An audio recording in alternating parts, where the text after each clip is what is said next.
I pulled a double shift on my anniversary and came home to an empty garage. My mom tossed me the keys to my brother's new car and said, "We sold yours." He offered a head start. Then she smirked. "Oh, and you'll be paying his tuition too. $6,000 by Monday." I just nodded, packed my stuff, left without a word. But before I closed the door, I dropped off one folder. This morning, my phone exploded. My aunt's threatening a lawsuit, my cousin's screaming, and mom's trying to clarify it all to everyone. I, 29M, pulled a double shift on my anniversary and came home to find my girlfriend's car missing from our shared garage. The space where my Toyota Camry usually sat was empty, filled only by oil stains and the bitter taste of betrayal that was about to get so much worse. Mom stood in the kitchen doorway, dangling a set of keys like she was offering me a consolation prize. She told me they'd sold my car and that my younger brother had offered to give me a head start on finding new transportation. The keys belonged to his beat-up Honda that barely ran on good days. Then came the real punch. I'd be covering his college tuition too. $6,000 by Monday, she said with that familiar smirk that told me this had been planned. I should have exploded. Should have screamed about how I'd been working 60-hour weeks to help keep this family afloat since Dad died 3 years ago. Should have mentioned how my brother hadn't worked a day in his life while I'd been covering grocery bills and mortgage payments. Instead, I just nodded and headed upstairs to pack. The betrayal ran deeper than just the car. My girlfriend of 4 years had been in on it too. Her absence tonight wasn't coincidental. She'd taken her things and disappeared before I got home, probably knowing what I'd find. The anniversary dinner reservations I'd made seemed pathetic now, sitting confirmed in my email while I stuffed clothes into a duffel bag. But I wasn't just packing my belongings. I was also gathering something else, a folder I'd been keeping in my desk drawer for the past 2 years. Insurance documents, bank statements, tax returns, and most importantly, the will that everyone assumed had been lost when Dad's lawyer moved offices. The will that showed the house wasn't just Mom's property, but had been left equally to all 3 of us kids. I discovered this 18 months ago when I'd needed Dad's social security number for something work-related. The new lawyer had been surprised that I didn't know about the inheritance, assuming Mom had already handled the transfer of deed. She hadn't.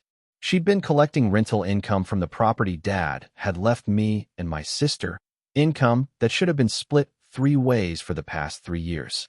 There was more. Dad's life insurance policy had a clause that Mom never mentioned. If any of the beneficiaries were still dependents at the time of his death, their portion would be held in trust until they turned 25 or became financially independent. My brother had turned 25 6 months ago. His portion of the inheritance, nearly $40,000, had been sitting in an account that only Mom could access as the executor. The folder also contained copies of credit card statements showing Mom had been using my social security number to open accounts. Small amounts at first, just enough to fly under the radar, but it had grown to nearly $15,000 in debt attached to my name. She'd been paying the minimums to keep it from affecting my credit score immediately, but the damage was there. I made photocopies of everything before I left, keeping the originals for myself.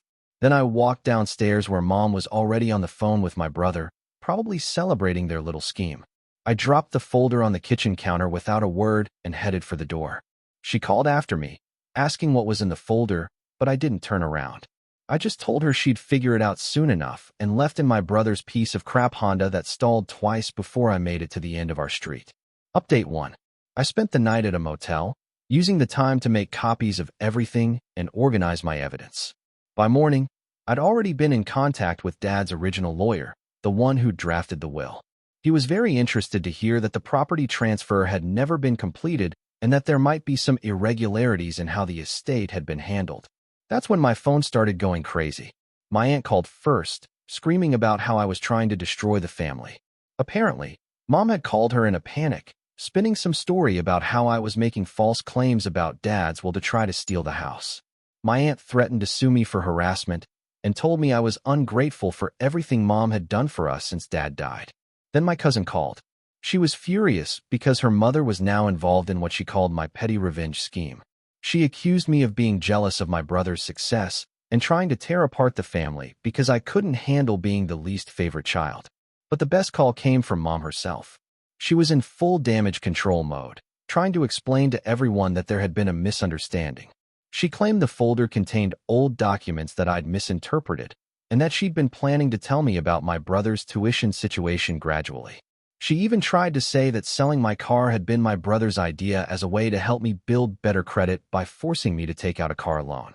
The thing about lies is that they require perfect coordination. When you're lying to multiple people about the same situation, everyone's story needs to match. Mom hadn't had time to coordinate with my brother, so when my sister called him directly to ask what was going on, his version of events didn't match Mom's at all. My sister lived across the country and had been largely uninvolved in family finances since Dad died. She'd trusted Mom to handle everything fairly. When she heard about the car and the tuition demand, she started asking questions that led to more questions. Questions about why she'd never received any inheritance documentation, why she'd never seen Dad's will, and why Mom seemed to be making unilateral decisions about family money. Update 2. The lawyer meeting was scheduled for the following week, but things escalated much faster than I'd expected. My sister flew in that weekend, and she brought her husband, who happened to be a forensic accountant. They wanted to see all the family financial records. Mom tried to delay, claiming she needed time to gather everything, but my sister wasn't having it. She reminded Mom that as an equal beneficiary of Dad's estate, she had every right to examine the financial records immediately. When Mom continued to stall, my sister threatened to involve the probate court. That's when everything started unraveling. The property taxes on the house hadn't been paid in 4 months. Mom had been using that money to cover my brother's expenses instead. The rental income from Dad's other property, the one I didn't even know existed until I saw the will, had been going into Mom's personal account for 3 years. My brother's new car, that he'd supposedly bought with his own money, purchased with funds from his inheritance account that he wasn't supposed to access. But the real bombshell came when my sister's husband started tracing the credit card accounts. Not only had Mom been using my social security number, she'd been using my sister's too. My sister had nearly $20,000 in debt attached to her name that she'd never authorized.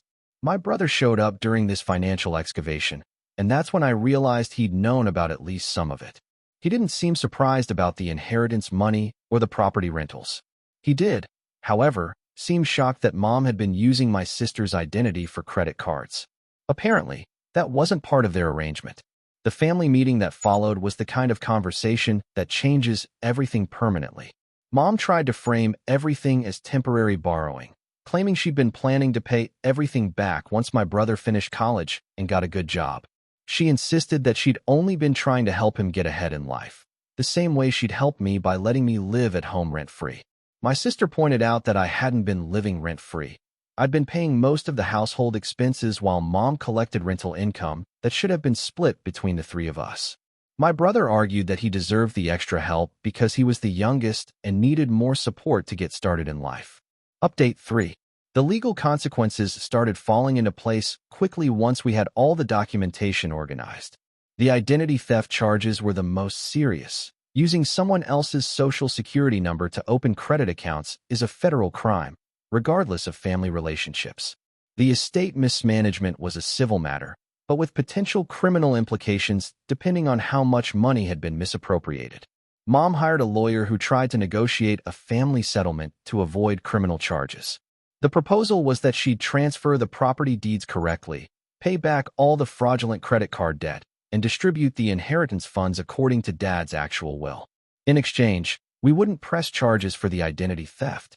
My sister was willing to consider it, but only if there was also a full financial audit to make sure we'd found everything. She didn't trust that we'd discovered the full extent of the financial manipulation. Her husband had already found 3 more credit accounts that we hadn't known about initially. My brother's position was interesting. He tried to play the victim, claiming that Mom had told him the inheritance money was his to use and that he'd never intended to defraud anyone. He offered to pay back the money over time, but wanted to keep the car and continue with college as planned. He seemed genuinely surprised that his actions might have legal consequences. The turning point came when the forensic audit revealed that Mom had also been claiming my sister and me as dependents on her tax returns for the past 3 years, despite the fact that we were both adults who filed our own taxes. She'd been getting tax credits and deductions that she wasn't entitled to, while we'd been missing out on credits we should have claimed. That discovery made it impossible to frame this as a family misunderstanding. This was systematic financial fraud that had been going on for years. The final straw was finding out that Mom had taken out a second mortgage on the family house using her authority as the executor of Dad's estate. She'd borrowed against property that belonged to all three of us to fund my brother's lifestyle and her own expenses. The house was now leveraged to the point where even if we sold it, there might not be enough equity left to give us our inheritance. Final update. The criminal charges were filed 3 weeks later. Mom was arrested for identity theft, tax fraud, and estate mismanagement. My brother was charged as an accessory for his role in using the inheritance funds he knew he wasn't entitled to. The house was placed in a trust pending resolution of the estate issues. My sister and I decided to sell the rental property to pay off the fraudulent credit card debt and legal fees. The family house would probably need to be sold too, given the second mortgage situation. 3 years of rental income that should have been distributed equally was gone, spent on my brother's college expenses and Mom's living costs. The family relationships were essentially over. My aunt and cousin blamed me for destroying everything by not just accepting the car sale and tuition payment quietly.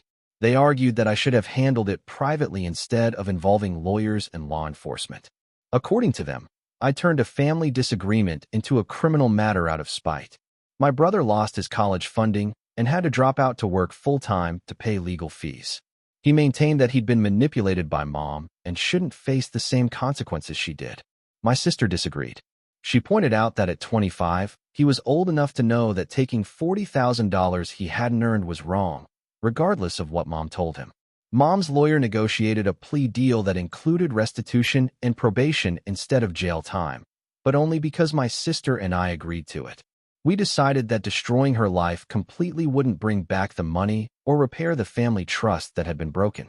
The revenge aspect wasn't in the dramatic confrontation or the legal consequences. It was in the quiet satisfaction of watching everything they thought they'd gotten away with unravel completely. They'd counted on my passivity, on my willingness to absorb whatever they threw at me, because I was the responsible one who wouldn't make waves. The folder I'd left on the kitchen counter contained 3 years of evidence that I'd been quietly collecting, not out of suspicion, but out of necessity when I'd needed documents for various purposes. I'd seen the inconsistencies and irregularities, but I'd given them the benefit of the doubt until the night they pushed too far. Now I drive a reliable used car that I bought with my own money, live in a small apartment across town, and have a credit report that's slowly recovering from the damage Mom caused. My sister and I maintain a relationship, bonded by the shared experience of discovering how extensively we'd been betrayed. The $6,000 they demanded for my brother's tuition turned into $60,000 in legal fees, restitution, and lost inheritance. The car they'd sold for quick cash cost them the house they'd been living in for free. The brother they prioritized lost his education and his relationship with both his siblings. Sometimes revenge isn't about getting even. Sometimes it's about letting people face the full consequences of choices they thought they'd never have to answer for. That folder on the kitchen counter wasn't just evidence. It was 3 years of their own decisions, carefully documented and ready to tell the story they thought they'd hidden forever.